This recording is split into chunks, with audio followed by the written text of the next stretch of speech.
هل كنت تعلم أن أذن القطط الداخلية فيها نظام متطور جدا للتوازن؟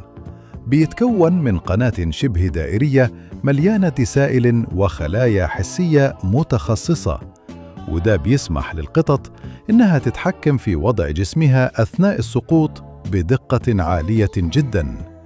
عشان كده أغلب القطط البالغة اللي بتقع من ارتفاعات كبيرة بتقدر تهبط بأمان، وده بيعتبر مثال حي على كفاءة نظام التوازن عند الثدييات الصغيرة. فعلاً، القطط من أقوى وأجمل المخلوقات على الكوكب.